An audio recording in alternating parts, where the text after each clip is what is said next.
What's up, everybody, and welcome back to Spectator Mode Podcast. As always, I'm your host, Keith D. Mitchell, but today I'm Keith D. Mitchell as an old man. I'm getting tired, I'm getting old, I'm getting frustrated a lot more, but it comes with life. And join with me is my buddy, Karl May Smart. Yes, we're here for another week of Spec Mode podcasting action. And it's just two of us. Nobody else joined. Everybody's being lazy and doing whatever they want to do. If they forget that, we still got to do the show, so just me and Karl. So there's no peacekeeper here, so this one might get out of control a little bit. But it's all in good fun. And as always, beginning of every show, we talk about games we played this past week. Karl, you get to go first, buddy. I think you got a lot more on your plate than I have. Well, I wouldn't really call it a lot more on my plate. It's more just I've had more time to play than you this week. I have continued my sort of what I have found to be in a very extensive and long way around to try and finish Saints Row 4. Once again, I love the Saints Row series, and when they announced this reboot, which looks like it's going to go to hell in a handbasket, I started playing through from Saints Row 1 all the way through to Get Out of Hell, which is the finale of the quote-unquote series. So I'm playing Saints Row 4 at the moment, and I didn't realize how much it forces you to complete everything before you go into the finale, so you can't just sort of storyline your way through the game like you can in the other ones. But it's still been an enjoyable experience. I find the game extremely fun, and it's good to put on a good afternoon when you need to relax. Of course, there's also my constant slog through Final Fantasy 14 online. Wait, did you said slugs like you're not having fun anymore? I am having. I'm still having fun. Don't get me wrong. I'm still having fun with the game. It's just that having to progress through the main story quest before you move on to the next expansion, unlike games like World of Warcraft, which I'm more used to, where you can out-level the content and then just go, oh yeah, I'm just going to skip the story and move on to the next batch of content once I hit, 40, 50, 60 or whatever. I'm currently level 74, and I've only just finished the Stormblood expansion, which was the second expansion. But the thing is, before I move on to Shadowbringers, which Josh has been saying is like one of the greatest storylines ever for Final Fantasy, and he's been really hyping this thing up, I've got to do the what we call the filler main story quest. This is like patch 4.1 through 4.5, and it's a totally irrelevant plot line. I wish I could just skip that content and go straight on the Shadowbringers, but the way the game is designed, you have to play the story the way the game tells you need to play the story. So at times it can feel like you're sort of grinding your head against nothing for quite a while. But luckily with the Shadowbringers, Stormblood filler quests, it's one of those things where it's a very, very short one. So it's only about 20 or so quests. Instead of what A Realm Reborn was, which was over 80 odd quests. And that, oh my god, it just ground me to death. But I'm getting through that. I've actually teamed up a couple of times with a few streamers on Twitch just to do like dailies and raids and stuff like that. So when those times happen, it's good because like you get a good sense of community and your fellowship with your free company or your guild. It actually becomes a lot more fun when you can mess around and have a bit of fun. But yeah, having to do I'm doing just story quests at the moment, and yeah, it can feel like it's a bit of a slog. Can you tell me a little bit about your streaming endeavor? Because you've been doing this a lot more now. You've been getting back into it. You're supposed to tell me all about it, and you haven't told me all about it. So guess what? Now you can talk about it. I want to know all the things. Yeah, well, with my streaming, I've just managed to sort of stumble into a couple of situations where I'm able to stream a bit more, or I'm not being afraid to stream. That's been more the main thing, is I don't want to be out there trying to take somebody else's content. And with something like Final Fantasy in this regard, I don't go out of my way to stream at the same time as other streamers that I either play with in the free company or in general, just because, well, one, Final Fantasy is like very overstreamed right now. It is one of the top games out there on Twitch, and for good reason. It's a damn for good game. reason, for very good reason. And you should. And I just don't want to be another one of those. I don't want to be seen as like a clout chaser or a trend chaser. So I don't stream Final Fantasy as often as I would like to. But what I have been streaming has been Minecraft, of all things. Hey, that's a very fun game still. It's not my cup of tea, but, people still love it. Yeah, well, that's it. It is still a very fun game, and it gets even more fun in some ways and sort of more crazy when you're playing on a multi-person server or somebody's running a private server, and you're deciding to do stupid things like add 10 ton of mods. At the moment, I have been mostly playing with a couple of good friends of mine, TJ Omega and the Shades. They both are big Kamen Rider people or Tokusatsu people, so Power Rangers, Super Sentai, Kamen Rider. And one of the things that has been created is a mod pack for Minecraft where instead of just going the usual route of, you're building your iron armor, gold armor, etc., you actually can mine and build the Kamen Rider armors or outfits. That's pretty cool. Yeah, so you can actually go in and there's ores based on each individual rider. You collect them and you can do all sorts of things. Like you do the transformations between forms, final forms. You can get secondary riders, dark riders, all the basically, if it's Kamen Rider, it's in the game. And luckily for us, we actually caught the attention of the guy who made the mod. So while we're plodding away, just like our whole thing was, we wanted to collect one of each rider armor, which is now expanded into we were able to get everything from the Heisei era, which is decade through to Zio, which is about 20 plus riders. So we've got a haul that we made that has all of them. Then we decided to go to another area. We built another what looks like Tony Stark's Iron Man display system, where it's like they're all in like their little capsules and it's multi-layered and everything else. We're working on final forms for all the riders as well, which is being built into a mountain as a Hall of Champions type thing. So while we're doing all this, we're collecting this. The guy who made it has been in the chat and he's going, here's a hint. Try getting this rider set and maybe if you combine it with this, it might do something. Like he's put in little tricks and gimmicks for transformations and like power shifts and stuff like that. So he's been dropping little hints to us, and basically he's been using the three of us to play test and make sure everything works. Yeah, I was going to say, it sounds like he's definitely using you guys. Which we don't mind. We really don't mind. If we can help contribute to future iterations of this mod, like he's still working on it to this day, adding more riders in and more enemies and everything else. And we've been giving him constant feedback while we're doing these sessions. So, it's good for him. It's good for us. It's just been a lot of fun.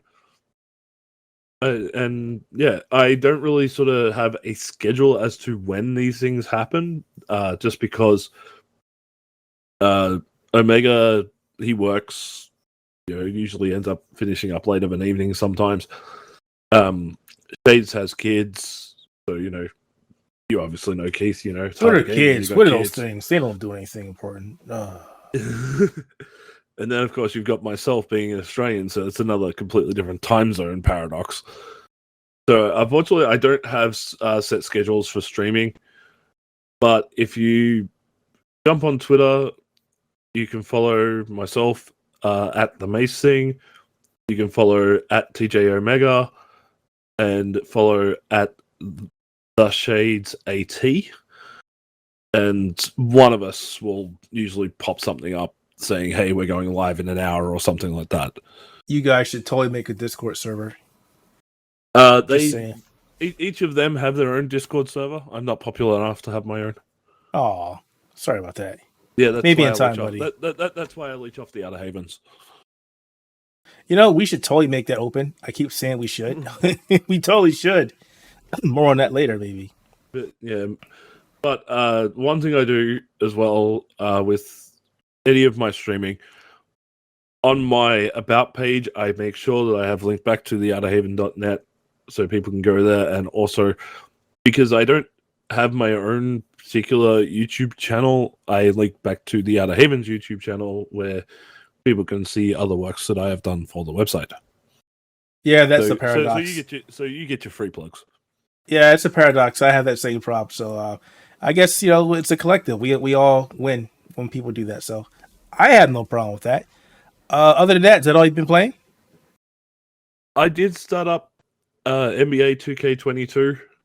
Nothing much really to report at this stage. It does feel like every other NBA 2K game out there.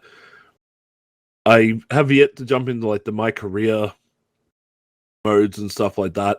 So I will eventually be doing a review. Just taking me a little bit longer because I've been playing other things and enjoying that more. Which is what you should be doing. Enjoying games and having fun. And I do have my copy of Hot Wheels Unleashed sitting here, which really needs to you should have been playing the game. You've got to play that I know every time I have turned around to go, I will play this. I'm like, oh no, but Saints Row's still in the system. I should finish that first. Drop Saints Row, play Hot Wheels. That's all I gotta say. I never thought we'd be saying that. It's like drop the video game to play Hot Wheels. It's a great game. It is a great game. Great game. I have seen the reviews on it, and I have seen the gameplay over at the Outerhaven YouTube channel that everybody should go and check out anyway. It's so fun. And it's like I was having a look over it, and I was talking after one of the streams with Omega, and I actually sold him on the game. I did it with one word. DeLorean? Oh, Batmobile. Okay. The fact that they have licensed like movie cars and stuff like that in here, hey, that's a seller right there. I wonder how long it's going to take for them to add more cars. I mean, they did say DLC is coming, but you know, I would love to see more cars a lot sooner. Yeah, but usually they wait about 2 to 3 months before they start the first round of DLC. Yeah, which that's actually interesting because we're going to talk about that as one of our talking points. Because Hot Wheels actually started the reason for that conversation. Play Hot Wheels. That's all I got to say is go play Hot Wheels, man. Drop everything else. Just sit down for a good hour and play Hot Wheels. And then come back and tell me if you can play anything else while you're playing that game. It's a great game. I will let you know next podcast. Next podcast. Okay. Well, I'm going to cut you off. I don't think you played anything else because my bid has been really short. I've all been playing Hot Wheels. Hot Wheels and another game I can't really tell anybody about because of NDA. I did make a promise to myself that I was going to play more games this weekend, but adulting got in the way yet again. I do have plans to play Death Gambit Afterlife. It is a big expansion to the original Death Gambit. Changes how the original game plays. So I definitely will be playing that. And of course, it's more along the lines of a roguelike Dark Souls side of game, 2D Dark Souls kind of game, which is actually a lot of fun. I don't think most people enjoy it unless they kind of like that kind of game style. Other than that, yeah, I've just been sitting back. There's so many games coming out that I want to play soon, but I want to try and fill out this backlog, which I haven't been able to do because of adulting. I kind of think I went back to work a little bit too early. I didn't have any time to actually try and enjoy stuff when I was trying to put myself back together. So, you know, holiday season's coming up. We've got 2 more months till Christmas is here? As of next week, it becomes pretty full on. Yeah. Like, so, what do we got coming up as I pull up my list here? We got Halo, we got Forza Horizon 5. Well, in the span of the next probably week or so, at least on my little I want to buy sheet, I've got Super Monkey Ball Banana Mania on the 5th. I've never played a Super Monkey Ball game. Never. Well, me neither. That's why I thought this one might be worth getting into. Fair enough. Then you got Far Cry 6 on the 7th of October.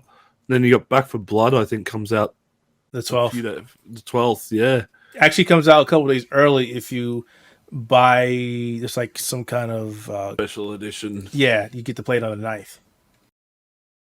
Yeah, well, I can tell you now, we will be covering both games at some point. Oh, we'll be playing a lot of Back 4 Blood when it comes out. Yeah. Get ready for that. Oh, jeez. Guardians of the Galaxy 26. For me, I like Darkest Dungeon 2, or Darkest Dungeon, so I'll be playing the second one. October 26th. Solar Ash, October 26th. Rise Republic, October 28th. Can I get a break, please? Holy crap. Mario Party Superstars on the 29th. Metroid comes out this month as well. Comes out. And then next month, like not even after all of that in the month of October, within the first few days, or within the first 10 days, we'll be getting the one that Keith is ruling over. Forza Horizon 5. Xbox refused to talk to me. They won't acknowledge my request to, hey, I'd love to help. I submit myself as tribute, but they won't talk to me. So you got that. You got Call of Duty Vanguard, which I don't really care about for reasons. Shin Megami Tensei 5, which Will is going gaga over. Pokemon Brilliant Diamond and Shining Pearl, which is Final Fantasy 14 Endwalker expansion. Yeah, well, that's it. That comes out the same day as Pokemon. I know one of the streamers in my free company, he's going, what do I do? What do I do? Do I play Diamond and Pearl, or do I stream Endwalker? It's like, you split yourself and do both. Well, if it's anything like any other MMO launch day, I'd say stream Pokemon while you're waiting in queue to get into Endwalker. Yeah, I mean, I saw some people saying that New World would actually have a great. Oh my god! They said, "Oh, this is the best." I saw one website article say this was the best launch ever, and then I go, "Hey, you really? You want to submit that? You want to do that?" And then everybody's going, "Look at the queues. The servers are melting. We can't get in." And I went back to the guy who wrote the article. I was like, "See what you did? You should have wrote this article." Greatest launch ever with 24,000 person queues on a server that caps at 2,000. Best launch ever. Said no one. That's even worse than anything I have ever seen. Even peak World of Warcraft, I never saw queues that high. Not to mention the game is still killing people's video cards. So that's another reason why I was like, yeah, I'm going to stay away from this game. Yeah, I heard that like people would, for some reason, the game was bricking like the even 3090s. The 3090s, the 3080s, and this was an issue that was happening during the beta, and they said, "Oh, we fixed the issue." No, you did. No, you didn't fix the issue. You're still bricking cards, and I was like, "Yep." I played the beta. I thought about playing the new game, and then I was like, "Yeah, I don't feel like having my video cards bricked and then being left without a video card. No thanks." When I heard about it, and like it's had a lot of positive reviews for people who've actually been able to get into the game, and I sort of went, okay, I might have a look. It's $50 Australian, that's no problems. But at the same time, it's like, do I really want to try another MMO at this point? No, I'm pretty MMO free. I'm gonna stay that way. I think I'm probably gonna just stick with Final Fantasy at this point until I get sick of that and then stop. Because I could always do something else, like play Diablo 2 remastered. Yeah, I'm pretty much done with MMOs unless there's an MMO that comes out that gives me something like Gundams where I can make my own Gundams and or mechas and have an interesting storyline and do things I want to do and do virtualized gaming inside of it. Pretty much What's it what's the bet that exists in like Japan or China? probably like something like Gundam built fighters. Give me a game like that and then I would do it. But there is none that I know of, so guess what? I'm not playing any more MMOs. And that's just me. But that's it. I think we wasted more than enough time talking about that. So let's jump into a couple of topics. Not sure how many we'll get to. However, the first topic is talking about DLC and microtransactions and where do you draw the line due to actually Hot Wheels. So Hot Wheels Unleashed came out and they offered a couple different editions for the game. And within those editions, they gave you a bunch of DLC. And the biggest thing about the game, the biggest thing we kept saying about the game, myself as well, is that the game doesn't have any microtransactions. Of course, there had to be that one guy on the internet who went and found the game and then saw that you can actually buy everything within the special editions or the deluxe editions without buying the deluxe editions and actually buying each piece of DLC and going, oh, hey, so look, there's microtransactions. And it's like, but that's DLC. That's not really a microtransaction. Okay, what's the difference between DLC and microtransaction? It's like DLC is stuff that helps expand the game. Microtransactions are pretty fluff, like you expect new skins or stuff that doesn't help you within the game. Well, who gave you that definition of microtransactions versus a DLC? And I'm like, dude, I'm not going to argue with you. That's pretty much how most people see DLC versus microtransactions. So the conversation for today is, what do you differentiate DLC versus microtransactions? Ooh. That's a hard one. What do I differentiate? Well, and this comes thanks to Chris Barr on Twitter for that, because I wanted to have him on the show, but he wasn't able to come on. But he's like, we should talk about what the difference is between DLC and microtransactions. Like, that actually is a good conversation. Well, because there's a lot of people tend to have their own meaning. But go ahead, go say what you were going to say. Well, it's. I guess a lot of people have just gotten it mixed up. They're now seeing any type of financial transaction as a microtransaction. Agreed. Microtransactions are when you go into something like brain fart. Any EA sports title. Uh-oh. Okay. You go into, say, Madden Ultimate Teams. And there's this thing of, you can get these packs with currency. A lot of times when microtransactions are involved, it's usually in one of two forms. Loot boxes, packs, or loot boxes and packs, they're sort of the same thing. Or currency. Or like a premium currency, where you have to pay real-world money in order to buy said things.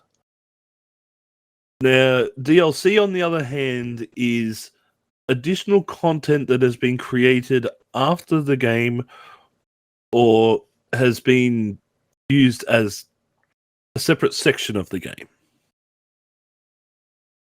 And this is stuff that you buy directly with real-world money. The difference between microtransaction and DLC is content. With DLC, you're buying expansions, you're buying not skins. Usually it's like level packs, extra characters, cars, or something like that. With microtransactions, there's always a currency involved or something cosmetic that's stupid, like a skin or something like that. Now, from what I understand, where Hot Wheels comes into it is the fact that the cars that you get are obtained through a currency and a loot box system. In-game. In-game. Correct. But there is no way you can buy that currency outside of the game, what I understand. But you can. That's the problem. You actually can buy that outside of the game. And there's where it starts to become a pain. At least on the PC version, you can't get them. but I do know you can actually buy the Bone Shaker car as DLC. You can buy that. Well, that's the thing. That's DLC. Yeah, and that's the thing. You're not buying You're not buying a currency in order to buy the car. You're buying the car directly, which is downloadable content. Exactly, and I think that's what a lot of people are missing. And that one guy who showed it, which on the Switch version, is going, "Oh, hey, I heard this." My definition of the two, and it gets there is a line that's blurred. Is DLC is anything that can be purchased for the game that adds content towards the game. Useful content you can use. Microtransaction is like, oh, hey, what's a good game? Genshin, what is it? Genshin Impact? I don't play Genshin Impact, they're called gotcha games for a reason. Yeah, those are good. Oh, hey, you want to buy this item? You need 15 golden pelts to buy this. Spend $20 to buy the golden pelts. That's microtransactions. That right there. That is a microtransaction. Anytime a game goes, you want this end-game currency, you must pay real-world currency to get this end-game currency to buy what you want. That is a microtransaction. When you buy something like on Street Fighter, you're paying $10 to buy super awesome Omega Ryu. That is DLC. You're not paying money to buy the character. You're straight up buying the character. Yeah, whereas with Street Fighter in particular, you have two options in order to buy a character. You can either grind out the in-game currency, or you can buy the character directly with real-world money. Obviously, Capcom or whoever wants you to pay that real-world money, but at the same time, you have that option there to grind out the in-game currency. Same as in Hot Wheels. You're grinding out that in-game currency, or you can buy the vehicle directly with real-world money. Exactly. So, and that makes sense. Yeah. And again, you take a look at the game that none of us play anymore, World of Warcraft. Oof. The WoW token is a microtransaction. It sure the hell is, and it's a very addicting one at that. Because you're paying real-world money to get currency in the game. Say for example, the Starlight Sparkle Pony mount. Is that actually a thing? Is that actually a thing, or did you make that up? I believe if you look up Sparkle Pony mount, no, thank you. There is actually one that is it's a pony that sparkles like. Did you ever do? What was one of the Titans in Wrath of the Lich King? Old Doom. I forget everything. Yeah. Anyway, I remember that mount. Yes. I remember that mount. Yeah. That's DLC. Okay. That is DLC. You're paying a real world currency to buy that particular mount. So what we're basically saying on this conversation is DLC is anything that you can add in the game for the game that doesn't require you to spend actual money on versus to get currency to buy the thing. Where a microtransaction is you actually have to spend real world money on to buy in-game currency to then buy said item. DLC can be anything like new cars, new mounts, new characters, new maps. Hello, Call of Duty. Map expansions, car expansions, etc. That's DLC. Microtransaction is season passes or battle passes are also DLC. Well, actually, no. Sorry, battle passes are more of a microtransaction because you're paying for premium content. Yeah. So all the stuff that's on here for Hot Wheels that I'm going through, they are small items or small prices, but they're giving you cars straight up. They're letting you buy the cars. So yeah, that is considered to us a DLC. It is not telling you to buy in-game currency, which you can't do for Hot Wheels to buy stuff, which is great. So yeah, problem solved. Guy, you were wrong. Please stop it. Next conversation. I just hate when people do that and they're arguing with you, and it's like, look, this is logic, dude. No, this is not how it works. You know what?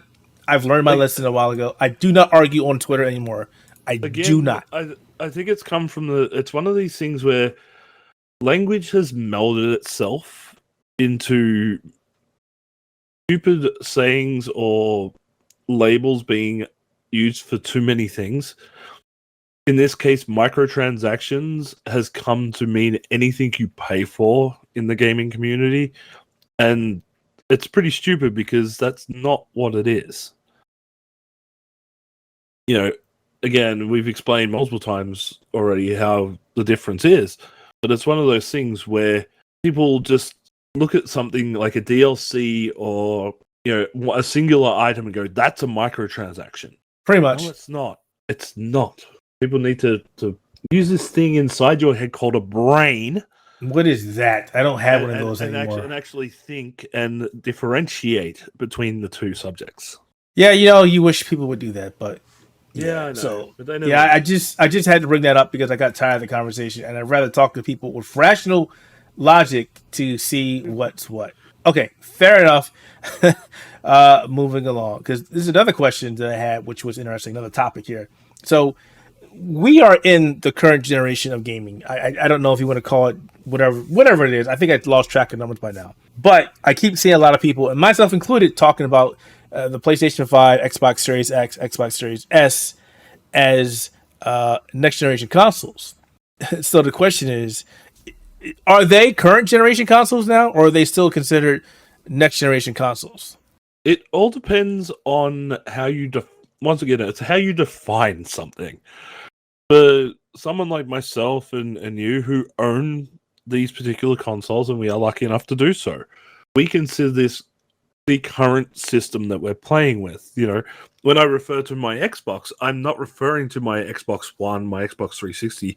I'm referring to the Series X that's sitting next to my television.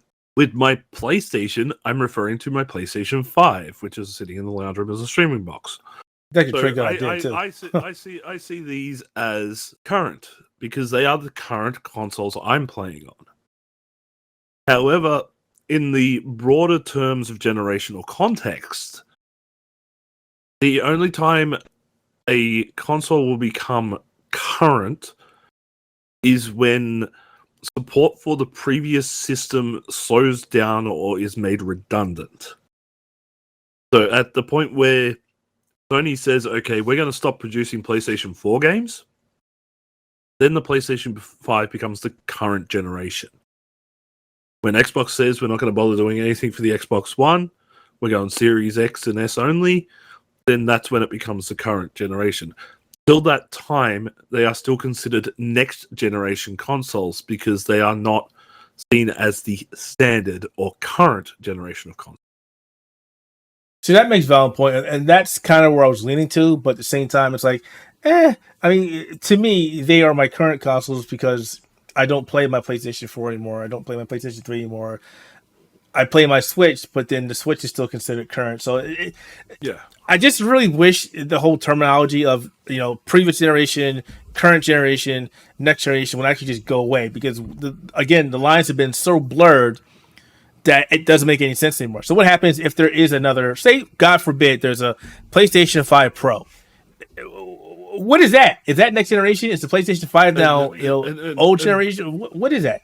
No, that would be bundled in with the PlayStation 5. So with the PlayStation 4, okay, we had the original iteration, and then we had the Slim, and we had the Pro. They're all in the same generation. They're just different parts of that generation. What defines a generation is the main branded box that we put all the parts in. So we had what was it? Nintendo and the Mega Drive, I believe, was the same generation. Nintendo and the Genesis. I was going to say you called it Mega Drive, but I was going to say we call it the Genesis. I'm Australian. We're a part of the European, which was the Mega Drive. The Mega Drive was actually a better sounding name, which of course, and I think the Mega Drive was a little better than the Genesis. Plus, when you think about it this way, when you say the Sega Genesis with blast processing, or you go the Sega Mega Drive with blast processing, which one sounds like really more epic? I mean, the blast processing was BS, but continue. Yeah, yeah. Same with the Mode 7 chip. We all know that. But I think it was actually Super Nintendo and the Genesis were the same era. But then you had like the PlayStation and Xbox and the Nintendo 64 are considered the same era. So it's sort of the way that sort of builds up. It's not so much. How do we explain it? It's more so the brand of that particular time. So we had the PlayStation 2 and the Xbox 360 or something like that. I can't remember how it goes. You just look, go to Wikipedia and go console generations. I mean, do they still do that? Do they still do that now? I thought they just gave up because again, these conversations, these wars, is really driving me crazy. No, according to Wikipedia, we are currently on the 9th generation, which spans from 2020 through current, and only contains the PlayStation 5 and the Xbox Series X and S. Oh Lord! So technically, the Switch is a part of the 8th generation. Funny, so Nintendo had two consoles, 8th generation. It goes 2012 to present, which included the Wii U, the Switch, PlayStation 4, and the Xbox One. All right. So it seems to be like every. I don't know. It's like it's hard to work out which. So basically, by this Wikipedia, we should be calling the Xbox Series XS and PlayStation 5 current gen. No, because the previous generation is still. Like the 8th generation is still going. Ongoing. So that's they're both ongoing. So once but once the PlayStation 4, Xbox One, and possibly Switch become discontinued, then the next generation will move, or they'll just move the Switch into the 9th generation. You know what? Hey, fans, whoever listens to this podcast, email us or hit us up the Outerhaven and let us know which one you think is current or next generation, because this conversation can go either way for the longest period of time, and I don't want to keep going back and forth on it. Yeah. I really like to write my articles correctly. I don't want to go next generation, current generation, next generation, current generation. At this point in time, I would go off what PlayStation and Xbox are doing. So at the current point, for current generation would be PlayStation 4 and Xbox One. PlayStation 5 and Xbox Series X and S would be considered next generation until the previous generation are discontinued. And when it comes to PlayStation, who the hell knows? Well, I mean, even worse, Nintendo, Xbox makes it worse because most people got rid of their Xbox One to get the Xbox Series X's, but now Microsoft's making it so you can actually play those games on Xbox One. By the looks of it, Sony usually does from launch anywhere between 11 and 13 years. So PlayStation 4 launched so you'd be looking 2025 through 2028, maybe. So what happens? Looking at the PlayStation 4 wrapping up. So what happens when Xbox releases the ability to play Xbox Series X games on your Xbox One via cloud this December? Is Xbox One now current generation or next generation now? I just throw that in there. See what I mean? It's like everything is changing. All this stuff is just being thrown out the window because, again, blurred lines. Hey. Because, I love the fact that Microsoft, hey, if you have an Xbox One, you can play Xbox Series X games in December via the cloud. You know what? At the end of the day, screw it all, get a PC. PC there we go. Generations. I mean, it used to. It used to. Once upon a time ago, it totally did, but that hasn't gone away. Because they realized very quickly. You know what? What happens when eventually they move past 64-bit architecture and move to something else? Okay. According to most things, it seems like there are 5 generations of computers. So first generation, 1940 through 1956. Second generation, 1956 through 1963. Third generation, 1964 through 1961. Fourth generation, 1971 through 2010. Fifth generation is 2010 through. Yeah, and that's all based off of architecture. So yeah. But again, console generations also seem to be built off the architecture as well. Yeah, but they're done so often. More often, PC generation is all right. This works. We're not moving until there's a reason to move. All right. So yeah, that was an interesting conversation. So again, we would love to know what you think about that. Hit us up in Outerhaven. Hit us up on Twitter as well because that conversation can go either way very quickly, and I'm getting sick of it. Just like I'm getting sick of conversations about the Nintendo Switch 4K Pro that made the rounds yet again. Apparently, Bloomberg and another outlet, I forget who else it was, kept saying, I think it was IGN, kept saying that, oh, hey, we've got reports. We've talked to sources who said they've worked on the Nintendo 4K Pro. There are 11 developers working on Nintendo 4K Pro. They know this is coming out, and Nintendo keeps coming out and going, no, it's not. Please stop these rumors. We're not working on a 4K Pro. Please stop. It's like, guys, I get it. You want people to come to your site, so you make articles and clickbait articles, but there has to be a point where you stop or people start to doubt your credibility. It's like you're constantly making up articles that are fictitious for what? For people to come to your site and read about it? I mean, Nintendo has said over and over and over, they're not doing this. Why do you keep doing this?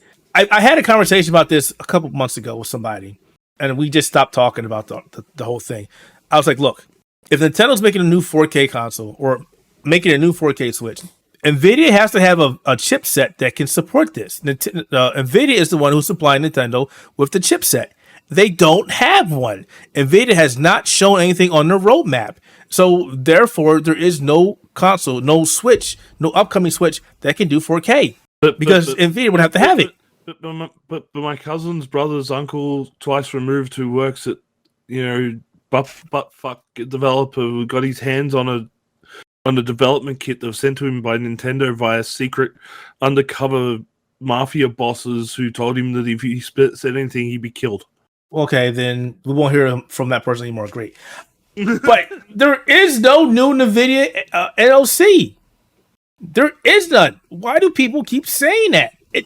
Because they want it to be true.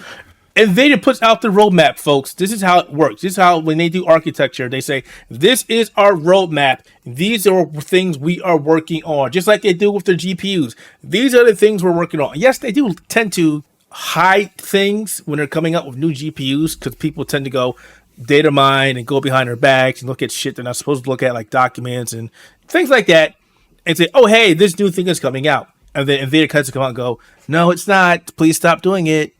And maybe sometimes it's true, and other times it's not.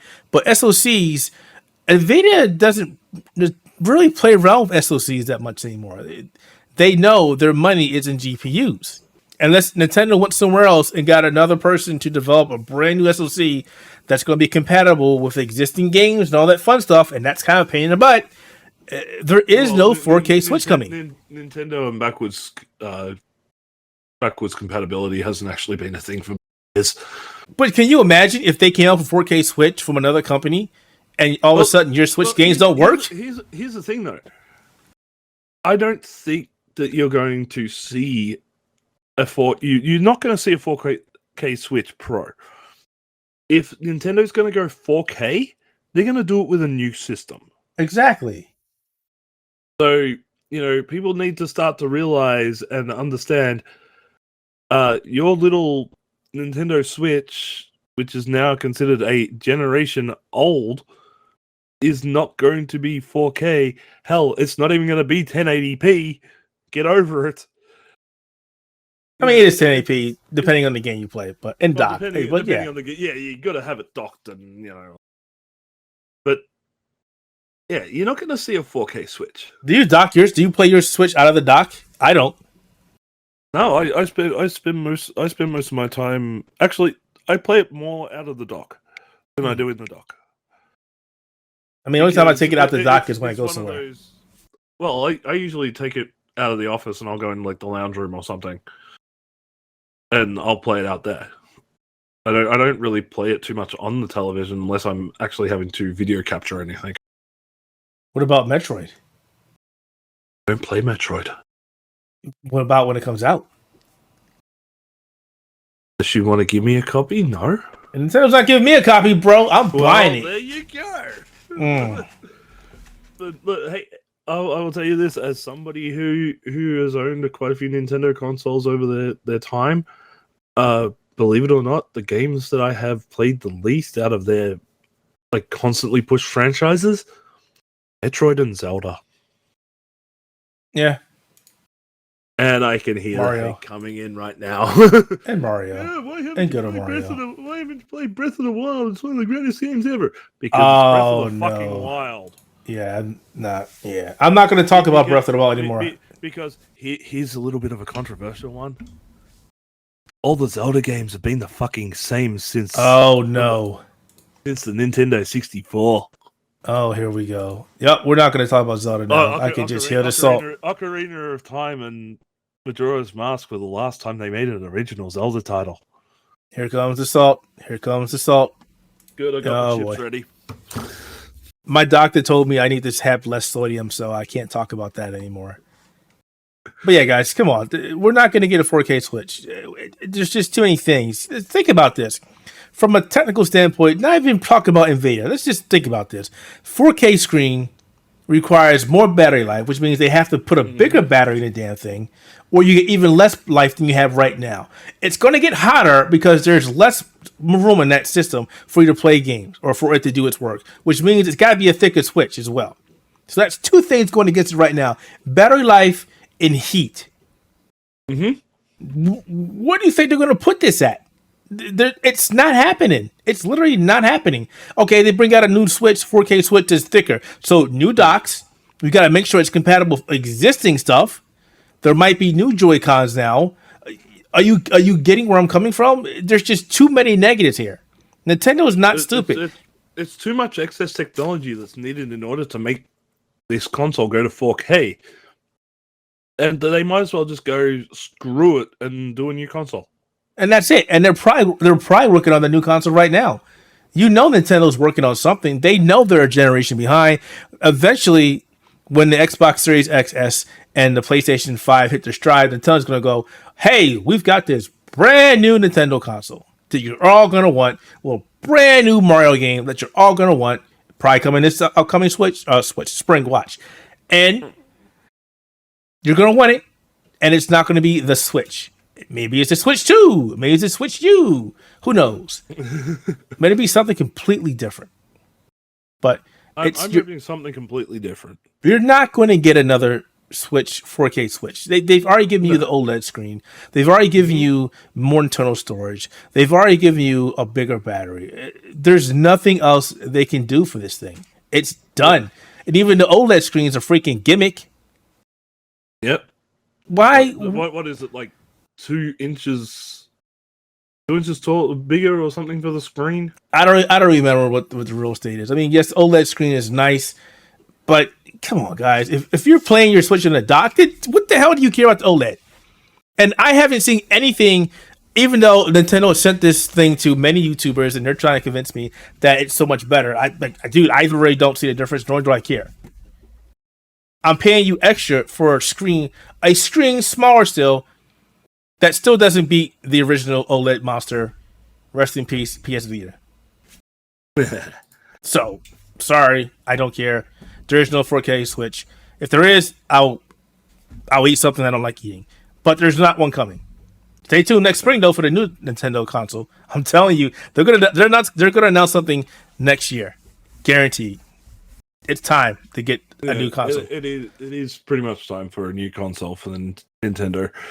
But they will, like, as much as we say that, don't worry, Switch owners. There's still going to be plenty of games for the Switch coming. Pretty much. It's not going to be an issue. You're still going to get a lot of crossover for many, many years to come because Nintendo loves money when consoles are popular. Look at what they did with the Wii. Oh, yeah. Jeez. They continued pumping games out for that thing long after the Wii U came out. Oh, the Wii U. So you won't have to worry about that.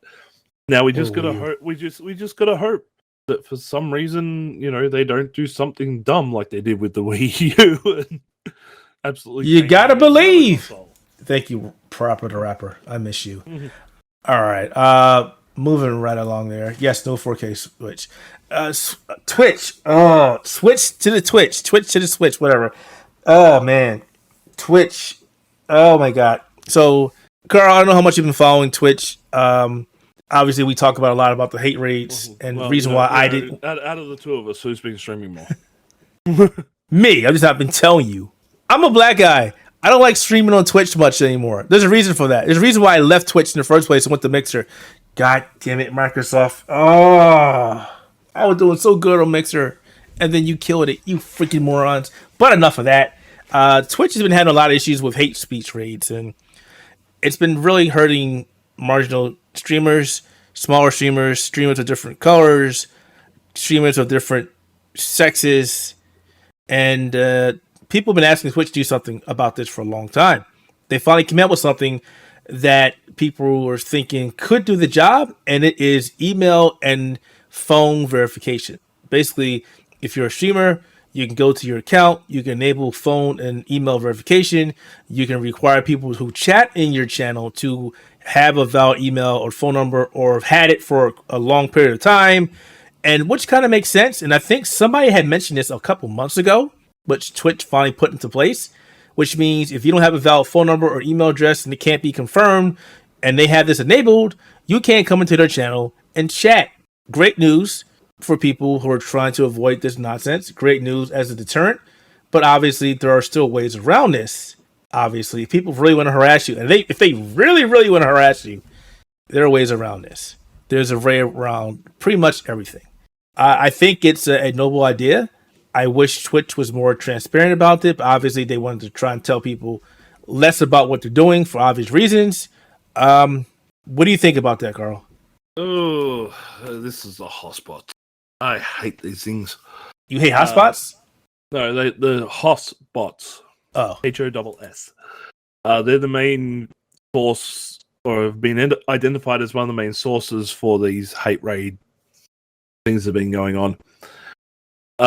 As for what Twitch has done to try and stop these things, it's interesting, but it's also one of those ones where it's like, do I really want to give Twitch more information? Especially like my phone number. And this is why I said there's ways around this. Email address is one thing, because you give them an email address anyway when you sign up, which is fine. I don't mind that type of thing. But when you're giving them a phone number, essentially you're giving them access to one of your most personal devices. Now, I'd have to go and look further into terms and conditions. What are they doing to protect my privacy? How are these phone numbers managed? Is there something in there that says by putting in your phone number and allowing us to use it to authenticate you, you give us access to send you SMS messages or something like that, crappy little news updates or something like that? That's my issue with that particular part.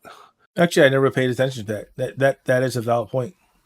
Because I don't want Twitch sending me messages via SMS saying, "Hey, this person is streaming right now," or "Hey, would you like to watch this person?" or "Here's a link to our latest update for the stuff that we say that we're going to do, but we're never actually going to do." I don't want that. I turn notifications off on my phone for a reason. And if you're going to just bypass that by sending me an SMS, I'm not going to give you my phone number. And at the same time, because your phone number would have to be tied to your account in some way, shape, or form to authenticate you. What happens if they have somebody come in and hack and get user accounts? This is true. Suddenly, my identity as a streamer online gets linked to my real world phone number that can be used to dox me, find out more information about me, get signed up to third-party spam apps or stuff like that. I think that they've rolled this out without really thinking about the ramifications of one particular string of numbers that you're giving for authentication and the impact that could possibly happen should things go wrong. Twitch is not something like a bank or something where they have multi-layer encryption software at like random bits and pieces. People can break into the back end of Twitch without an issue. That's how half these bots exist. And I'm sorry, I just don't want to trust Twitch with a personal bit of information like that. Do you have anything positive to say about it? I don't think you like. I mean, given the information, obviously, it's an idea. It's an idea. It is a good double authentication is always good. Okay, I am a big advocate for two-factor authentication and stuff like that. But I'd rather things be done in a different way. And I know, using something like a phone number is meant to be a very quote-unquote secure way to do it. But there's other ways to do it, There's like the Google Authorizer app thing. There's a lot of third-party, like even the Battle.net authenticator. Yeah. And when I say positive thing, I don't mean like, hey, you've been negative. I'm just saying, is there anything that you think that is worthwhile? Because you make a valid point, but I think, working in IT, I think a lot of people disregard phone numbers as being personally more, because most people can change their phone number at a drop of a hat. You call up your hosting provider or phone number, whatever. Tell that to the poor guy in Korea whose number was accidentally leaked via Squid Games. Why you just go change it? Well, if it got leaked, he did eventually. Exactly, you can change it, or Google Voice, which I use. This is the thing. I've had my phone number for 20 years now. I don't want to change my phone number. I got a really good phone number. I don't want to change it just because some asshole gets a hold of it. Well, that's the other thing I was getting to, because you can just use Google Voice instead, and that I use that for everything. Like if I really want you to have my phone number, I'll give it to you. From Twitch's point of view, double authentication is a good idea, and I'm for it as long as you read terms and conditions and you make sure that these things are protected up the arse. Because without it, you could be giving these bots, which have been known to start going after IPs now, a big hint and a big help in doxing streamers. And some of these people, especially with the rise of the VTuber, the virtual little anime avatar version, I don't pay attention at all. Which is a great way for people who don't want to put themselves on camera and to keep their identity private. It's a great idea. I actually am all for VTubers in that sense. Putting things like having to put your phone number or something like that, yeah, it means that there's a closer chance that those people get doxxed and their information gets leaked. And you bring up a valid point, authentication or authentication app. I mean, how hard it would be for Twitch to make an authenticator for your iPhone or for your Android? Not very. And just say, okay, if you want to talk, you put that in your channel. So, Karl, you have your Twitch channel, and you tie it to your account. Yep. And if the streamer has their chat put into a protected mode, the only way that you can get it is to put in your authenticator code. Get access to the chat. That is a better way because those things are tied to an account. They are randomized, so there's no way that a bot would actually be able to work it out too quickly, and it would protect yourself and protect the streamer. At this point in time, they have a good idea, but I think it's just as everything else that they'd love to do, it's badly implemented. It could be implemented a lot better. If you're having problems with hate raids or these hotspots or whatever, there are channel bots that you can get easily and for free that work a lot better than this will. The fan made solution is better than the actual company solution. At least that's my opinion anyway. So they got that going on. So I think that is a positive, even though there is some negatives, as Karl mentioned. Excuse me. But then they went ahead and then did something stupid where they were talking about, hey, they have a pay for visibility option, which they've been testing for a while, and it's going out. I was actually writing an article about it, but I wanted to talk about it instead because what this option does, and I don't know if you paid attention to this either, Karl, is they're rolling out to lower streamers, right? For right now, I think they said anybody that's 250 viewers or under. And what can happen is I can pay to boost the visibility of my favorite streamer. So, Karl, I could pay whatever it is to boost your visibility to push you onto the main page. Or I can do that for anybody who's under 250 viewers or subscribers or followers. The problem I have with this is twofold. One, I'm paying to boost a person. This is not organic at all. this will fall off. This is the equivalent of what Mixer was doing with their hype zone. They would push somebody on the front page because they were playing a certain game, and they would get them in the front page of Mixer. They would get a crap ton of followers, and then those followers never come back. It's not organic at all. Second thing I have about this is pushing Twitch's responsibility to help get visibility done. They're removing our responsibility. Instead of saying, hey, we're working hard on a method that can help people who are smaller get them to the front page to get some kind of views so they're seen. Because we all know if you're at the lower echelon of Twitch, it is hard to get seen because there are so many people playing the same game. I don't know how many times I went to Twitch and there's literally hundreds of people 0-0-0 because they're trying to get into the game and playing Fortnite and Call of Duty or random games that are super popular, and they're thinking that's going to bring them viewers or followers or subscriptions, and it doesn't because they're too busy watching the big people. It doesn't work. Yeah. Twitch needs to work on something that helps people who don't have any followers get pushed somewhere else. Like, hey, look, these are the people that aren't getting any views right now. Or, hey, look at some of our newest streamers here on Twitch. Or it's something. But they don't. And this method, it's only pushing their responsibility off of their plate. I don't like it. I don't like it at all. And the fact that they're saying, oh, hey, we're only testing out on the small streamers. So what happens if they say, okay, this is great, we're going to push it out there, and all of a sudden, all the big streamers get pushed up there even more because you're like, I love Mr. Funkatron. He's got 3 million followers. I'm going to push his visibility. Like, do you think this guy needs it anymore? Because trust me, if it gets pushed out, this is going to happen because what are you going to do? Make it for lower-end streamers instead? So the big streamers go, what about us?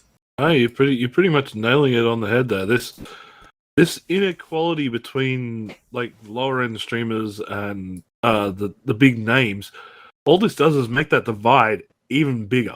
Because it's terrible. Who's gonna roll up on hell? I'll use my own channel as an example. I may be lucky if I get 5 followers in a session. If that, most times I'm streaming to nobody and I don't even get a single follower out of it or anything like that. You know, I could probably, you know, drop whatever it is, you know, $10 or whatever it's going to be to get myself more visible out there. But does that equate, you know, if I pay for 3,000 boosts or whatever it is, am I going to get 3,000 followers out of the experience? Probably not. No. Yeah, I may be paying that $10 and going, hey, here's a 3,000 recommendations. I may only get 5 followers out of that, if that.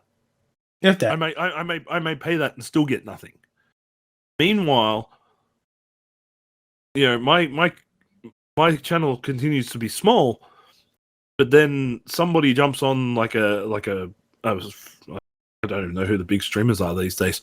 Probably the biggest one that I follow or even look at is probably Maximilian Dude. He's got, you know, tens of thousands.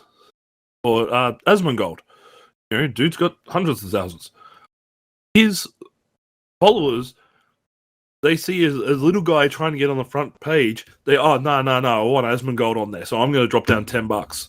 Exactly. And then 75 of his followers drop down $10 each, so he gets 100,000 recommendations every time he streams. Which means all it does is it pushes the bigger guys with the bigger channels, with the fans who are willing to drop money at any given moment, more and more in the face, and they're the only ones who make followers back. Exactly. The little guys, in order for me to go up against somebody like that, like say for example, Asmongold streaming, he gets 10 guys, $10 a pop to pay for 3,000 per or whatever, and he gets like say 25,000 recommendations. I would then have to spend probably closer to $200 to even appear anywhere near the top of the page. Yeah, it doesn't make any sense. And do I make that money back? No, I don't. Hell no. You're not gonna make that money back. That's money into the void. It doesn't make any sense to do it. It doesn't make any sense to do it. It's basically Twitch's way to, like you said, to absolve themselves of responsibility of trying to get people to build viewerships, and turns it into, we now want you to pay us to get you views. It's another money-making, stupid idea that's just no. So I'm gonna give you it does nothing for small streamers and will only help big streamers in the end. So I'm gonna go back to an example of Mixer. Mixer may not have been the best service, but it was good. It did a lot of good things. One of the things that Mixer did really good was trying to highlight small streamers. So when you went to their website, second edition of the website, because the last edition was terrible. When you went to the website, you saw the big streamers and the games they were playing. But a little bit below that, not far, but still on the front page, you could see people that had like one streamer or no, or one viewer or no viewers.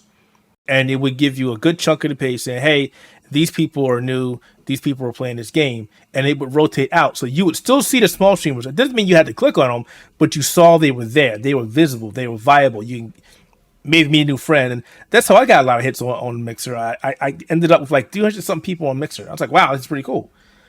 And they kept coming back because they liked the content I was doing. But Twitch doesn't have anything like that. I mean, if you ever logged into Twitch... Go ahead. They do. Like, I've just opened up Twitch now while we're talking. They have a section of live channels we think you like. The first guy that they've put up has only 64 viewers. But mind you, the next one that they're recommending, 68.6 thousand. Now, are you doing that logged in or logged out? Logged in. You got to do it logged out. Because if you do it logged in, it looks at the stuff you like. Yeah. Okay, so I've logged out. The first one recommended 3.6k. Next one 10.5k. Third one 362. Let's see if I can even find one. Out of the 8 channels that they have, the lowest one, the lowest 2 are 362 and 365 viewers respectively.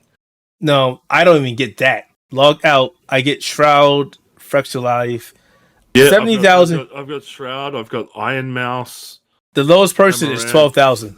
And if I just scroll down, the first one on my main page is 2.3 thousand. If I kick the button and go further down, the next person is 1.7. They have their all aboard the hype train one, which is meant to be like people who are starting to build viewers. But again, the lowest one I see is maybe 14.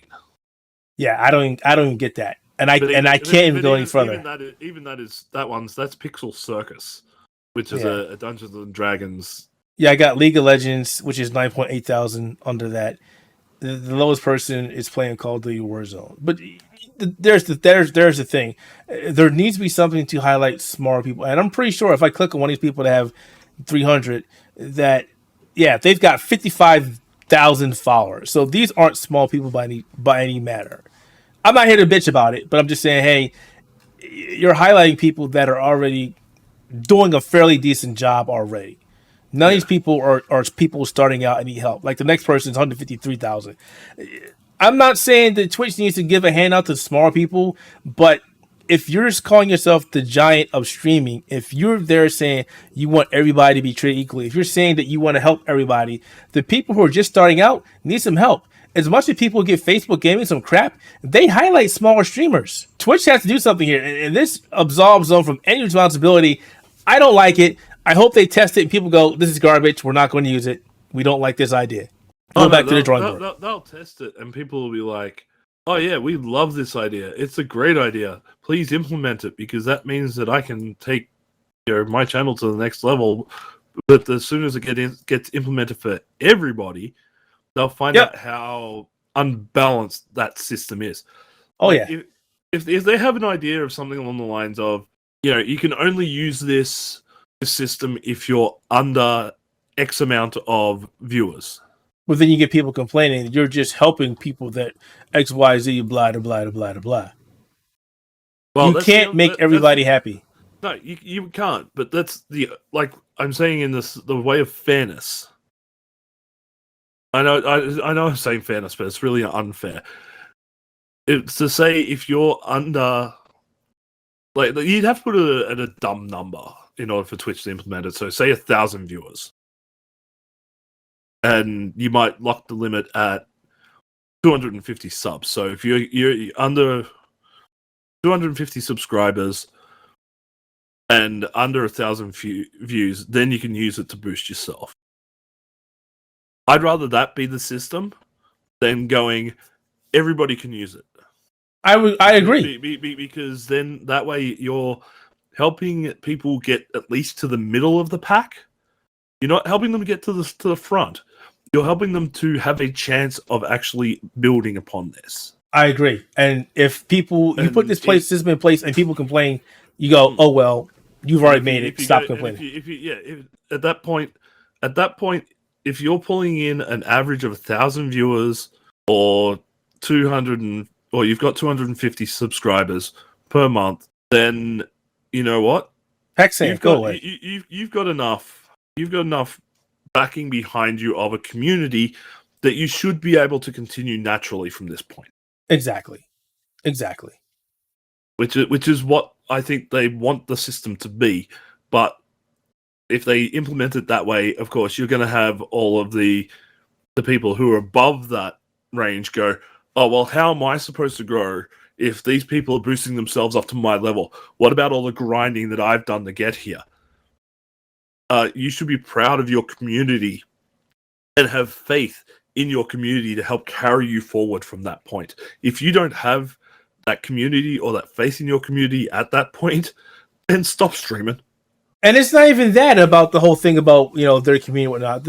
Because the people who are on the smaller end, they don't have a chance to make a community because they don't get seen. Once they get to a certain point and they can't get boosted anymore, it's up to their community to keep them going. If they get boosted, say 200, say 200, say 250, whatever, say 250. Yeah.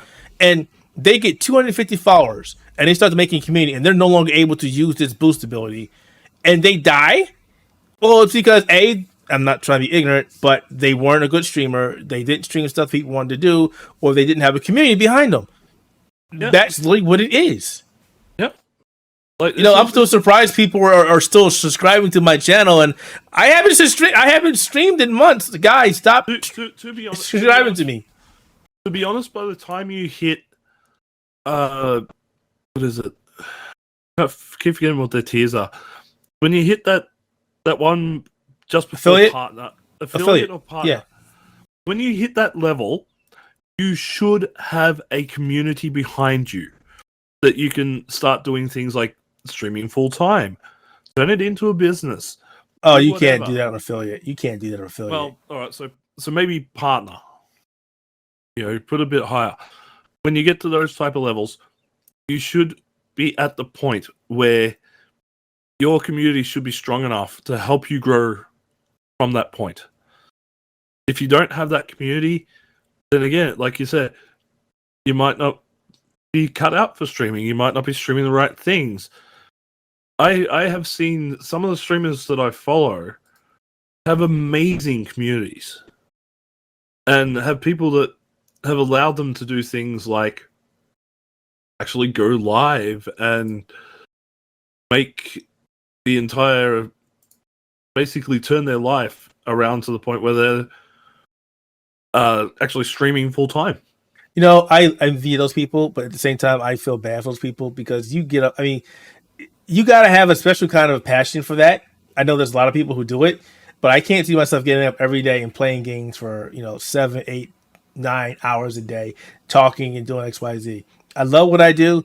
I can love streaming when I get back to it as a hobby, and if I make something out of it, great. But I don't see myself doing it full time. So kudos to everybody who's doing this full time because I'm pretty sure it would drive me mad.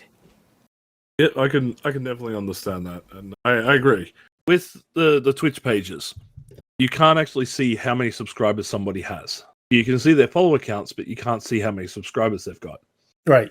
Follow accounts, I wouldn't put that as a part of criteria. It would be amount of subscribers.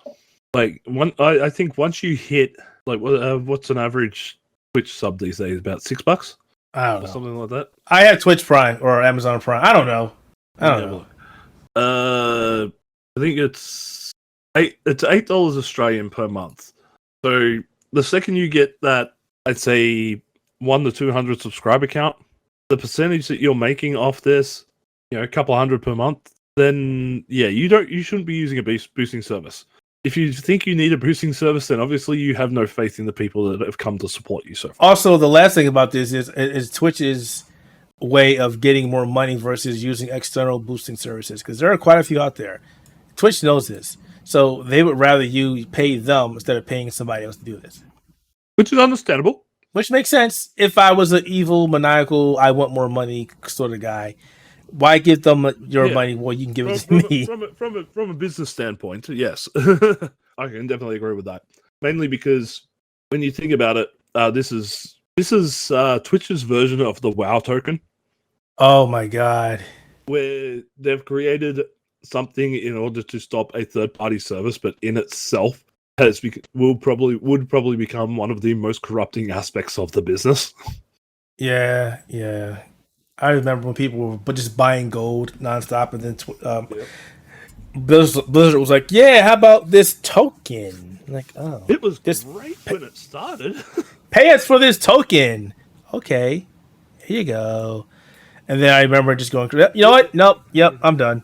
It was great when it first came out because I could buy the token with my in-game gold that I grind and not hoard and not use at all, and use it to pay for my playtime. I remember people using the market house. Crazy. Once they put them available on the market house. Yep. Goodbye. And they let the players control the market price. Yeah, it flopped the other way. Where the WoW token now, you buy it because you want that in-game gold. Nobody buys the tokens from the auction house for game time unless they are people who know how to either play the auction house or they just grind the living crap out of gold farming. This could end up the same way on Twitch, where again it's those with deep pockets will control the value of the product. Well, honestly, we'll just have to wait and see what happens. I hope they come to their senses and realize that doing this type of thing, while they might be getting rid of third parties and whatnot, they would just be creating the monster in their own backyard. And people that are listening to the show, it's not that I'm complaining. It's not that I don't want people to do good. Because again, I'm when I ever get back to Twitch and my meager 70 people, I'm still a streamer. I would love people to watch me play games, interact with me. And when I was on Twitch, it was great until I started having issues, and I was like, I'm done. But this is not to say that small streamers don't need help, because they do. But again, I don't like the fact that I don't like the fact that Twitch is removing the responsibility off of their plate. This is not the way to go. This is a shortcut. I don't like that. It needs to be more organic. It shouldn't be, oh, hey, new streamer, pay XYZ. We'll get you in front of the page. People can check you out. And, if you want to get boosted again or somebody to boost you again, just keep paying us. Just keep paying us. Because you'll find that one person who'll go, whoa, I need more people to see me. I'm going to keep boosting myself and boosting myself and boosting myself. And Twitch is like, great, this guy's giving us hundreds of dollars and this guy's going broke. Or girl, or person. I don't like that. No, that's bad. No, say there's a community that wants to boost a person, because there are great people on Twitch that go, you know what, we're going to support people. We're going to spend $100 and support this guy or person or whatever. Then that's great. That's fantastic. That's the positive that comes out of this. But I see more negativity coming out here than any positive. I don't like it. Well, it's more so we see more positivity on those with deep pockets than those who really need the help. Yeah, exactly. And really don't want to see that. All right, guys, we're sorry. I just wanted to bring that to everybody's attention. Let's go talk about stuff. Let's talk about some positive stuff. Let's talk about Tokyo Game Show 2021. Let's talk about Tokyo Game Show. Not many things I'm really excited about, to be honest with you. I think everything I've seen so far has been not my jam. Unfortunately, I didn't get to see any new Elden Ring gameplay, which is sad. There's no new F-Zero, even though I gave up on that a long time ago.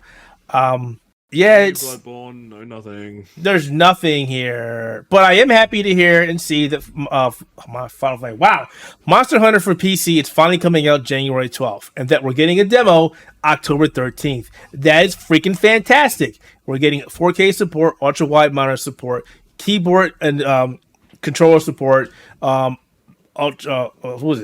quality texture support, all the things that you should have in the game. This is great. I'm hoping that Capcom learned from the first Monster Hunter and Iceborne on PC And when it does come out for PC, it will be coming Monster Hunter Rise. For everybody else, not World Rise. That it will be coming out the same day as. Back up. Okay, the PC version comes out. It will have all the stuff that the Switch version has. All of it. Everything is in Rise right now, including the expansion, which comes out around about the same time. Well, the expansion comes out in spring or summer. Spring or summer. Still got time after. But it comes out, the expansion, Sunbreak, will be coming out on the Switch and PC same time. Not like Iceborne, not like Monster Hunter World, which came out after the console versions. Not like Iceborne, that came out after the console versions. And the PC was way behind in terms of events and content. This will be out the same time. Again, we got a demo coming out, which is great news. People are going to play the hell out of that. Hopefully, it's something different than what we got on the Switch. We're getting better frame rates, even on lower-end machines. I know a lot of people care about that. Not being that guy, but frame rates do matter. I think they said the PC version is also getting voice chat, which is great, which is also bad, which is also great.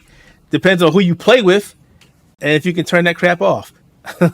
Because that won't be fun with me. That's good to hear. I'm glad that's finally happening. It was announced, it was leaked that was going to happen, but we finally got confirmation that's actually happening. I'm glad to see that it's finally happening because I'm a big Monster Hunter fan.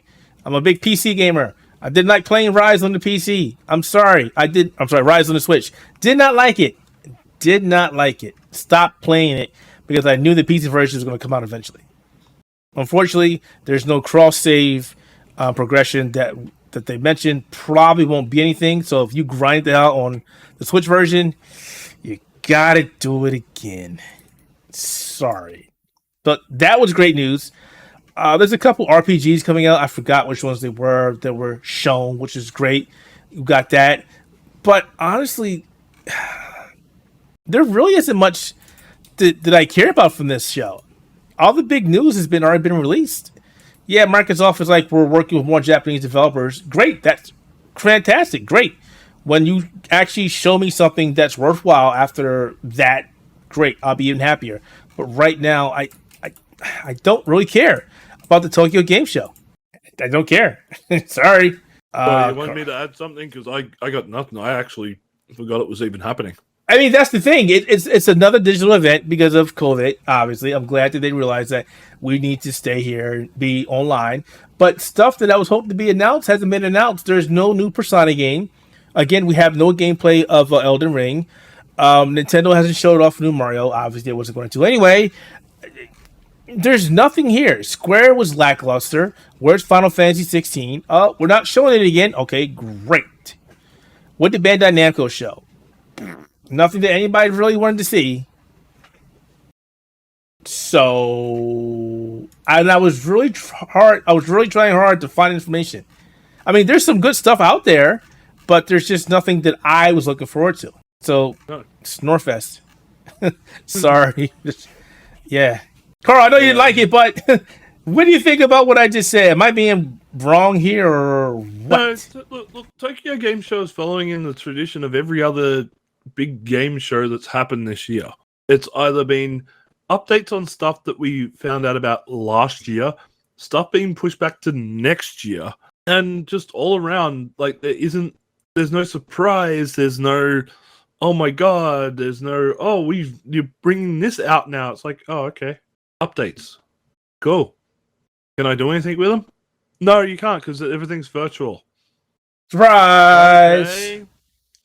Cool. So what's the point of letting us know? You could have just put this out on YouTube anyway. Yeah.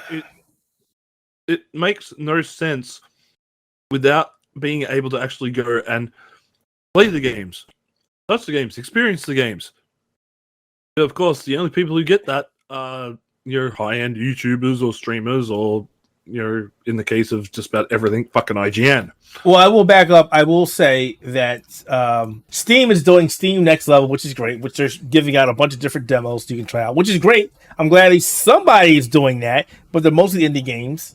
Still, there are some games worthwhile playing, but going back to what Karl said, yeah.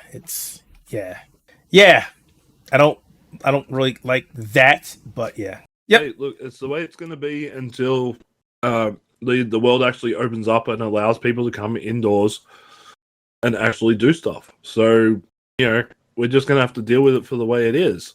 I can't really say much more about it. It's quite literally, we can't do anything about it until the world opens up or somebody miraculously overnight cures COVID. Sorry. But yeah, I mean, folks, this is not to say the Tokyo Game Show is bad. It's just there's nothing there that strikes my fancy. I was just really happy. I can't not talk. I was really happy when I got the Monster Hunter Rise news, and that was it. I really tried hard to see anything there that was worth my attention, and there literally is none. There's nothing. Okay, there's a couple things, but it was an announcement of an announcement that it's not worth talking about. So why am I going to talk about it? Hey, this game was announced. It's coming out in 2023. Okay, I'll talk about it more when there's more stuff. Thanks. Yeah. Thanks, I guess. So yeah. So call me in 2023 when you're getting close to it, and we'll start talking about it. Yeah, when you say a game doesn't come out to 2023 or mid 2022, it means you got nothing to show, and maybe you should have waited till later on. That's just how I feel about it. So yeah, Tokyo Game Show 2021. Yeah, yep. I got Monster Hunter Rise for the PC coming out. That's all I really care about. I would have loved to get some Elden Ring gameplay. I mean, the show's not over, but I think the big announcements or the big events are done. Let me see. I could be wrong. There's still PAX Online coming up, but I mean, Tokyo Game Show is October 3rd, so it's over this week. And you said PAX Online. Well, I know PAX Australia Online actually. This is the last day of it today as we're recording. And there's been absolutely no reason to bother to. Like all the panels have just been very preachy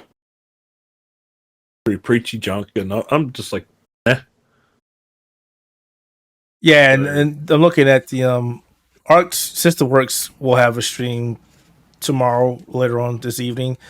Ubisoft, and that's it. So unless Arc System Works comes out and announces Dragon Ball Fighters 2 or something, which they very well could, I don't see anything else coming out of this show. All right. Yeah, moving along. Karl was talking about something about Grand Theft Auto I had know nothing about. So, Karl, take it away. Yeah, I can't remember if we actually reported on this earlier with previous Spectator Mode podcasts. It seemed that Rockstar was getting very cease and desist happy with modders who were working on upgrading the textures, graphics, gameplay, control styles, etc. for the Grand Theft Auto 3 trilogy. So Grand Theft Auto 3, Vice City, and San Andreas. Some of the best Grand Theft Auto games in the series, to be honest. I'll take your word for it. Never played them. Take my word for it.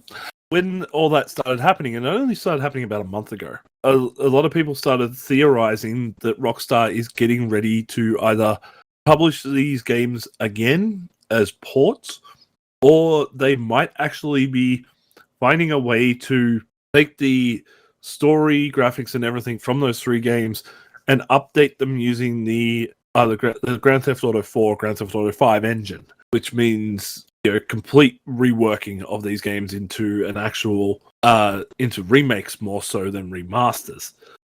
Remakes are games that get remade to look better with upgraded graphics, etc. We have to explain this again. And remasters, of course, are ports that are just hey, we're going to stretch this out to look good on your bigger TV. And yes, I had to explain it again because earlier today, we've already had to explain the difference between console generations and also DLC and microtransactions. What? Console generations are trickier. But it seems that this has quite possibly been confirmed, considering a collection title appeared in the Game Rating and Administration Committee database for South Korea, which is the group responsible for reviewing and rating video games. The database has a listing for Grand Theft Auto, the Trilogy, the Definitive Edition. Supposedly, this has been in the works as a bonus for Grand Theft Auto 5 coming out on the PlayStation 5 and Xbox Series X.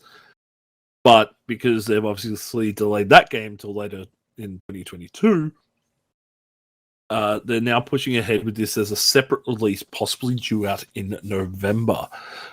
So fans of the Grand Theft Auto Trilogy, let's just hope that Rockstar has actually decided to put in some effort into this one and go down the remake route where they update the very outdated and terrible controls for those 3 games with the much easier to use versions that are in Grand Theft Autos 4 and 5, and hopefully updated the graphics enough that it actually looks like they've actually put some effort in instead of going the way that they've done since these games originally popped up on the Xbox and the PlayStation 2, which has been, we're just going to port them over to the next console. So these things have already seen releases on the PlayStation 3 and the Xbox 360, and I believe they've also been put out on the PlayStation 4 as well. But they never updated the game from that original PS2 version. So for someone like me who actually enjoys these Grand Theft Auto games, I hope they go down the remake route and update the controls and everything for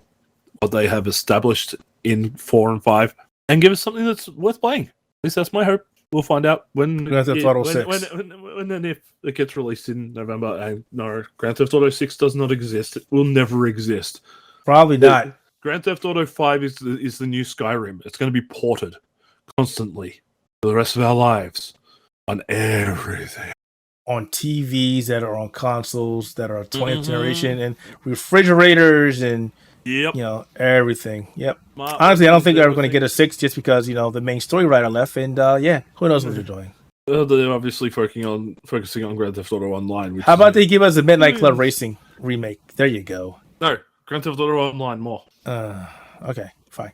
Yeah. Fine. Okay. We do actually have a bit of good news, or at least a bit of celebratory, as I found out recently.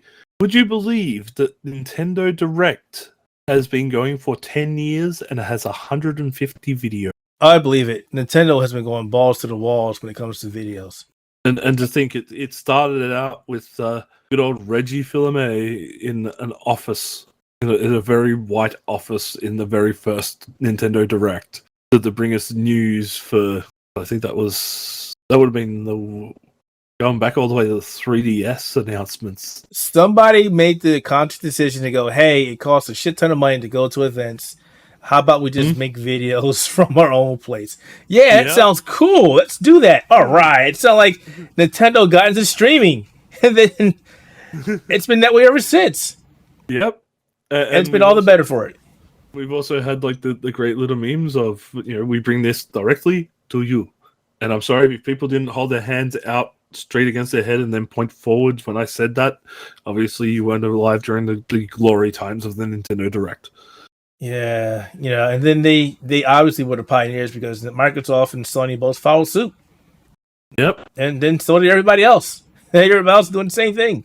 Different names, obviously, but same premise. So, yeah. I think out of all the Directs, it was one of the ones that they put up after E3 where all the major heads from like Japan and America and everything, they were all puppets. Oh, yeah. Yeah. I reckon that was the funniest one I'd ever seen. That one was good. That was good. Especially walking through the hallway. Yeah, that was great. That was a good one. And we no longer have Reggie, so yeah. Well, we don't have a lot of people involved with that Nintendo Direct anymore, unfortunately. Yeah. But the Nintendo Direct have still been the way to get a lot of information for Nintendo games for now 10 years. Like, that's damn incredible. It, man. They got me thinking about that Muppet one. That was so damn good. I'm going to watch it now. Yeah, I just wanted to bring that up. To Nintendo Direct, 10 years. And Reggie's body is ready. Oh, Reggie's body's always been ready. Always, man, always. Damn, this was such a good one. But, so I just thought I'd point that out. I don't know whether our Nintendo Entertainment Podcast boys have actually picked up on that, but they might do. Who knows? You'll have to give them a listen to find out. But one last thing I have a gripe about this week. I know we've been going for quite a long time at this point. I think it's been 2 hours, but, gripe away. We have been playing catch up on a lot of stuff that's been getting our goat lately. You guys missed us. Stop complaining. I was about to say the other word. You know you like it. Just stop. Just listen to us. One thing that I've noticed, especially recently, and I don't know whether it's something that happens a lot in the US, but I know it happens a lot here in Australia, is when a game is coming out and I'll see places like Amazon, JB Hi-Fi, and a few other places, they will discount the game before launch to help push sales. Huh, we don't do that over here. No? Okay.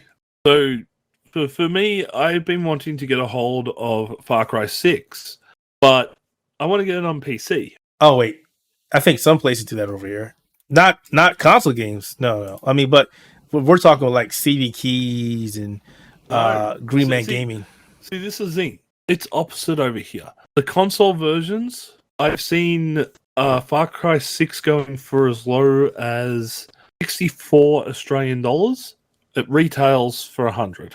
Now, that's Amazon. I believe that's Amazon's pricing is about $64 or $69 for the game straight out, just the base edition, right? If I go anywhere and I want to try and get it on PC, I have to pay the full $100 price. That's kind of crazy. Why is that? You don't know. I have no idea. Like, I don't know why that they only discount the console versions and not the PC copies. And that's kind of funny. The PC copies. You can still find the PC copies on the websites. They're just more expensive. It's funny because it used to be the opposite. It's supposed. Well, that's what I thought. I thought it was supposed to go the other way. The idea being because the PC is a mostly digital distribution method now, I should be able to get some sort of discount on even on the physical release. But no, I have to pay the full $100 base price. Or in the case of like Far Cry 6, it goes anywhere up. It starts at 100 and ends at 180. I don't want to spend $180 for the special edition thing. I can't even find Far Cry 6 on Green Man Gaming. What? That's the other thing that's got me, especially with Far Cry 6, is from what I've found, you either have to buy it through the Ubisoft store or you have to buy it through Epic Games, and neither of them have them on a decent discount. Why is Far Cry 6 $90 on CD keys? What the bloody blazes? Exactly. Like you should be buying this thing for $60. Wow, that's crazy. But I've noticed a lot with a lot of other games that, like, even Deathloop was the same. Deathloop, upon release, was retailing here it was about $100 for the retail on PC, no matter where I looked. Console, I could get it for as low as $59. So, did you ever play that game yet, though, or did you still stuck looking for it? I'm still stuck looking for a decent copy on PC for money. I'm not paying $100 for it. I'm sorry. Yeah, no, I agree. Like I don't have the money right now to buy everything at full retail. I need to find the cheapest copies that I can. And to be honest, it stopped me from getting a lot of games this year unless they've been on console. Like the last one I picked up, Hot Wheels Unleashed, I picked up for 59 Australian dollars. It retails for about 80. And I was just lucky that I was able to find it on discount on Amazon. So I just don't get it. Like, why is, at least in my region, why is everything going backwards? I don't think it's just your region. Console games are cheap and PC games are now becoming dearer. You're right. It's kind of looks like it's going backwards here. I don't understand what's going on here. Like, I wish I could do an in-depth investigation and sort of like email people and say, hey, why are you selling it at this when everywhere else is selling it at that? I'm not the one who controls the pricing, and quite sure those that don't want to actually say, hey, we're basically going, screw you PC people. That is so weird, though. There's not a lot of places that are having Far Cry 6. I wonder if Ubisoft is going back and saying, you can't sell this game. This is weird. This is very weird. Yeah, that's the thing. Like, I am seriously double-checking my finances this week because Far Cry comes out over here in 4 days. And I'm like, can I really afford this? And then in a few days' time, will I still be able to afford Back 4 Blood? I got you, buddy. I got you. I'll give you monies. My wife will kill me. It's okay. No, you've already given enough monies. My head hurts now. I think my wife technically, psychically hit me in my head already. She knows what I'm doing. Oh no.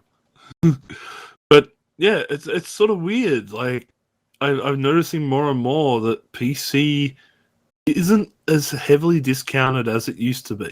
And I know the era of the ultra, Gabe Newell fueled Steam discounts that would come up once every 3 months. That era is long dead. Yeah, it is. It's and these the discounts that you are getting on things like Steam are not even really worth the discount. You might as well just pay the full price anyway. So yeah, I just want to point out that not only is PC gaming becoming expensive from a hardware point of view, it now seems like it's starting to become pricier via a software point of view, which is very unfair because there are games like Far Cry 6 that I would recommend that you would play on PC. Like, you can grab, like, I could be cheap. I could go and get the copy for PlayStation 5 and play it on there. But it's a first-person shooter that requires some pinpoint accuracy for some things. He's saying mouse and keyboard is better. Suck it, controller players. Essentially. That's what he's saying. Stop beating around the bush. Just say it. Stop beating around the bush. Yes. For a first-person shooter game, mouse and keyboard is far superior to anything that can happen on a controller. There. I said it. Happy? So happy together. Yep, I'm happy. Good. Continue.